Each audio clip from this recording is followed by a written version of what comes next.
So today we have Tim Parsons from Delta V Space Startup, and thank you for agreeing to be interviewed by Makedomendhack.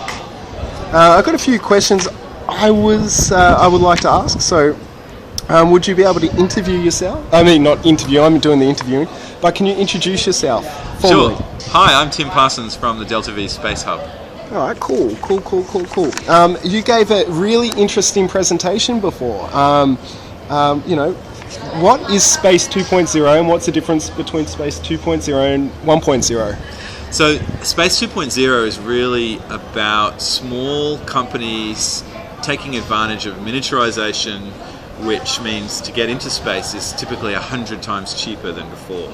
So your classic Space 1.0 mission might have taken 10, maybe 20 years, involved raising $100 million of government money or potentially private money if it was, say, satellite TV, and a big, generally waterfall project that cannot fail, and because it's so expensive, it has to stay up there for many, many years. So the spacecraft has to be huge with lots of propellant and lots of other things.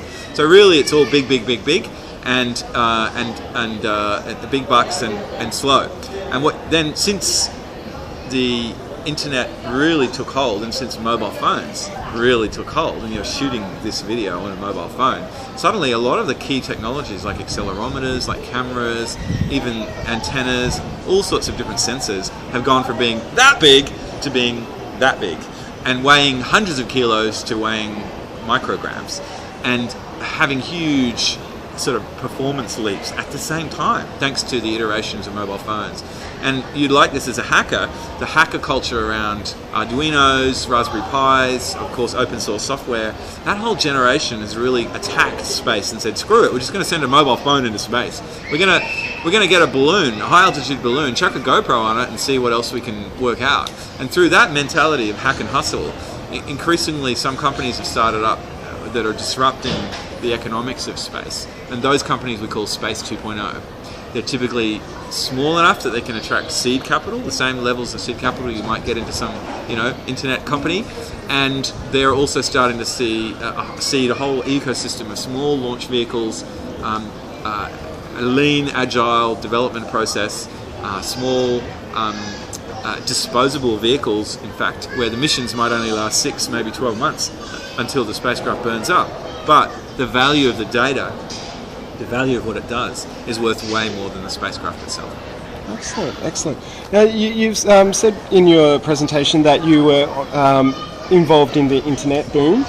I see a lot of parallels, like you were saying, between the internet boom and the space boom and the hacking boom and the popularity of hacktivists and hackers and hacker entrepreneurs. Do you think there's a potential for a Space 2.0 bubble burst?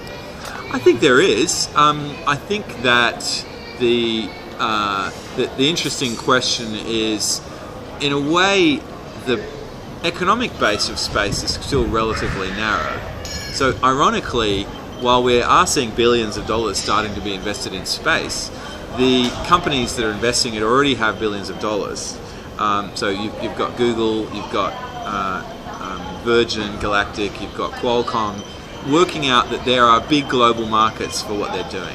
I think there will definitely be busts, but as we saw in the internet boom, the key skills and connections you make, if you're smart about it, will allow you to surf that bust and then create longer term, more sustainable companies. So in a funny way, at the hacker end, you get to experiment with the cutting edge technologies, and you also get to experiment with some of the business models that might last longer term.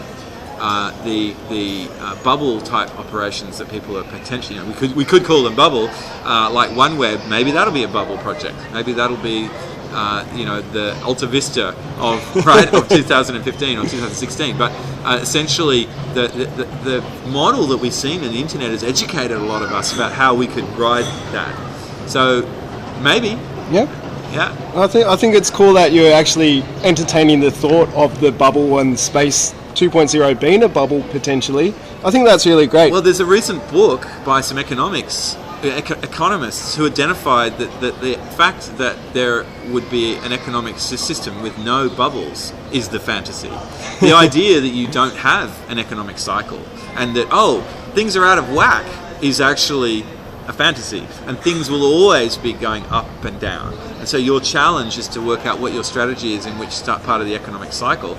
And that's something that we should accept. We shouldn't say, oh my God, there's another when will we ever learn? Well, the answer is actually that's normality. That is to be expected. So the idea that there might be some steady state is the fantasy, and there never has been. So that's really cool. Now, a little bit of a random question, a little bit of left ball. Have you ever read the book The Chip? No, is it good? Oh yeah, I think it's really good. Being in the space industry, you must be aware of the work of Texas Instruments. Yes. Well, The Chip kind of talks about Steve Kilby? Are we talking about the Trash 80 here? No. Earlier than that. Wow. We're talking about the fundamental development of the transistor. Oh, okay. Yeah, and integrated circuit technology. And Intel and all that sort of world. Pre-Intel. Yeah. Wow. Pre-Intel. Fantastic. It's a great book, great read. But I think there's a lot we can learn about technology from looking back at the past. I agree. And the way forward, I think, through technology is looking by the past and looking what was done wrong. And I think maybe decentralization and taking away space from government, putting in private enterprise, putting it into people's hands is a great move. And well, thank you. I think the irony, I think, is that thanks to the GFC, thanks to that economic cycle, the government has realised that maybe they could be great enablers of that ecosystem, and that by being enablers, instead of each dollar they spend on space generating $8 on Earth, maybe they can make it generate $20 on Earth. So I'll give credit to people now in NASA and European Space Agency and other agencies around the world who are actually turning themselves to some extent into accelerators, and are realising that while there is a build the railway type approach that government sometimes has to take, where they build the common infrastructure, with space, maybe they've done that now, and maybe it's time that they have to actually become more like the regulatory framework and the, if you will, the humicrib, for the ecosystem. And that's certainly now we're starting to see the beginnings of that thinking. And what we want to do is really set that example of leadership in Australia to show that we can achieve that with private equity money, universities, other partners, and then hopefully give something that government thinks, okay, this is a good thing, we should back it. What we're not doing is going to the government and saying, okay, we want a massive grant, please. What we are finding is government is actually saying, if you do this, this, and this, then we can match that, and I think that's great. My final question is, how can people get involved? So at this stage, the best thing to do is sign up at our mailing lists in deltavspacehub.com. We are about to start a program of comms, we're about to start a program of events, and we're leading up to potentially running a whole course in space entrepreneurialism where we'll really give people a lot of tools.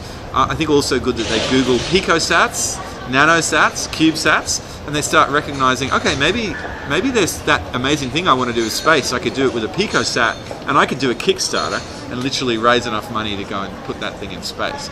And if they put those pieces together and want some help, that's really what we're about doing. We're about enabling people to achieve that.